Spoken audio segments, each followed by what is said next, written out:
اور ابھی تک میرے مسلمان بھائی کا خون پی پی کر صہیونی درندوں کا پیاس نہیں بجھ رہا. مسلسل بمباریاں جاری ہیں. 2 روز کے اندر 1,500 لوگ شہید ہو چکے ہیں. ایسی رپورٹ نہیں ہے. انہوں نے اگر کوئی وہاں پر پریس ٹاک کی ہو میرے علم میں نہیں ہے، لیکن میں ایک سیاسی کارکن کے طور پر یہ تجزیہ کر سکتا ہوں کہ اس نے ضرور کہا ہوگا کہ انڈیا پاکستان کے درمیان جنگ نہیں ہونی چاہیے. اس نے ضرور یہ کہا ہوگا کہ ایران اور اسرائیل کے درمیان جنگ نہیں ہونی چاہیے. اور اس نے کبھی نہیں کہا ہوگا کہ اسرائیل فلسطینیوں پر بمباری بند کر دے. یہ 3 جملے میرے پاس ہیں کہ ادھر سے انڈیا پاکستان جنگ کی بات ہوئی ہوگی، اسرائیل اور ایران کے جنگ کی بات ہوئی ہوگی، اور کبھی بھی فلسطین کے حوالے سے ٹرمپ نے بات نہیں کی ہوگی. کیوں یہ امتیاز بڑھتا جا رہا ہے؟ جہاں پر صہیونی مرتا ہے، جہاں پر مودی مرتا ہے، اس سے تو ان کو تکلیف ہو رہی ہے. لیکن اگر ایک غریب مسلمان، غیر مسلح مسلمان، چھوٹے چھوٹے بچے، خواتین، بوڑھے بزرگ، ان کا خون بہہ رہا ہے، پورا شہر ملبے کا ڈھیر بن گیا ہے، اس کا کسی کو احساس نہیں ہے. مسلمان کی نظر سے نہ دیکھو، انسان کی نظر سے دیکھو. اس کا معنی یہ ہے کہ اگر کوئی شخص مسلمان نہیں ہے، اگر کسی شخص کی زندگی قرآن و سنت کی تعلیمات سے آراستہ نہیں ہے، تو پھر یہ انسانیت نہیں، اسی کو ہم حیوانیت کہتے ہیں.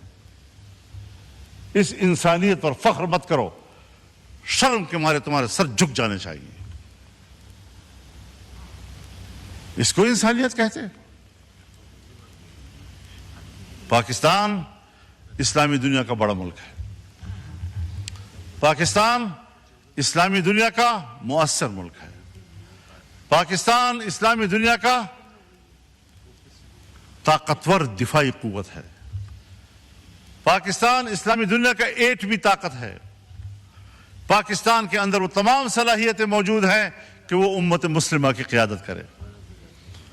اور ہم ہیں کہ ملک کے داخلی صورتحال میں بھی ہم دفاعی پوزیشن میں ہیں، اور خطے کی صورتحال میں بھی ہم دفاعی پوزیشن میں ہیں.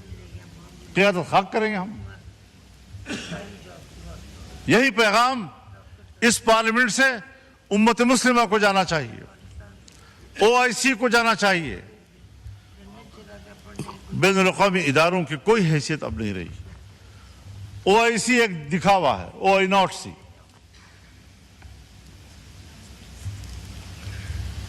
سلامتی کونسل 5 بڑے ممالک، ترقی یافتہ ممالک کی منوپلی ہے. پورا اقوام متحدہ اور جنرل اسمبلی امریکہ کی لونڈی ہے. جب وہ چاہیں ہماری سیاست پر بھی قبضہ کر لیں، ہم سے قانون سازی کا حق بھی چھین لیں، ہم ان کے دباؤ پر قانون سازیاں کرتے رہیں، معیشت ان کی خواہشات کے تابع کریں. اور یہ جو بجٹ پیش کیا گیا ہے، اگر وزیر خزانہ صاحب موجود ہوتے تو میں ان کی موجودگی میں یہ کہتا کہ وزیر خزانہ صاحب، یہ بجٹ آپ نے تیار نہیں کیا، یہ IMF نے تیار کیا ہے اور آپ نے پڑھ کر سنایا ہے. آپ کے اندر اس وقت بجٹ بنانے کی صلاحیت بھی ختم ہو چکی ہے. کب ایک طاقتور ملک کی حیثیت اختیار کریں گے ہم؟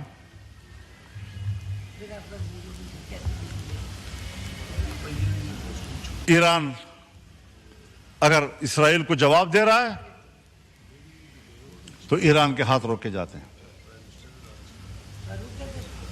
اگر پاکستان انڈیا کو جواب دیتا ہے تو پاکستان کے ہاتھ روکے جاتے ہیں. لیکن اگر وہ مسلمانوں کا قتل عام کر رہا ہے تو ان کو کھلی چھٹی دی جاتی ہے. ہندوستان کے مسلمان کا قتل عام ہوا اسی مودی کے ہاتھوں. یہ مسلم دشمن. اور میں ایک بات اور کہنا چاہتا ہوں دوستوں سے معذرت کے ساتھ کہ اس کو پاک انڈیا جنگ نہ کہا جائے. یہ پاک مودی جنگ تھی، کیونکہ پاکستان متحد تھا اور ہندوستان کی حکومت کو ہندوستان میں کوئی تائید حاصل نہیں تھی. وہ اکیلے ہندوتوا کارڈ کھیل رہا تھا اور ایک سرکار پاکستان پہ حملہ کر رہی تھی, اس کی اپوزیشن نے بھی ساتھ نہیں دیا, وہاں کی اقلیت نے بھی ساتھ نہیں دیا, وہاں کے سکھ نے بھی ساتھ نہیں دیا, وہاں کے مسلمان نے بھی ساتھ نہیں دیا. تو یہ صرف مودی کی جنگ تھی. تو جو اکیلے جنگ لڑے گا اور قوم ساتھ نہیں ہوگی تو یہ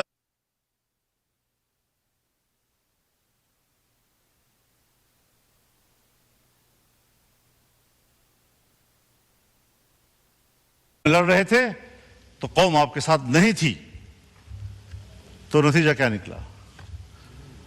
آج آپ لڑے اور قوم آپ کے ساتھ تھی تو نتائج کیا سامنے آئے. لیکن ہمیں خطے کی سیاست میں اس کے اچھے نتائج حاصل کرنے کی اسٹریٹجی بنانی ہوگی, سوچ سمجھ کر بنانی ہوگی. ہمیں خطے میں ایران کو اعتماد میں لینا ہوگا. ہم ایران کے ساتھ کھڑے ہیں اور پاکستان کو کھل کر کھڑا ہو جانا چاہیے.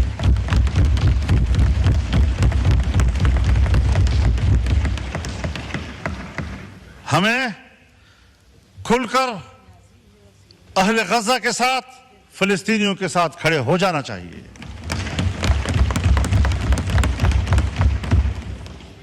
یہود ہنود یہ ایک ہیں, وہ ایک دوسرے کے اتحادی ہیں. اگر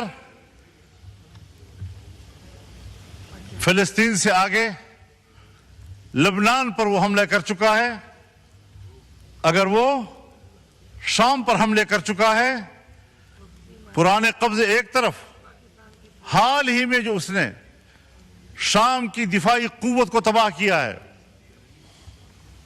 عراق پہ جو کچھ گزری ہے وہ آپ کے سامنے ہے, اس کے بعد ایران, اس کے بعد اب پاکستان.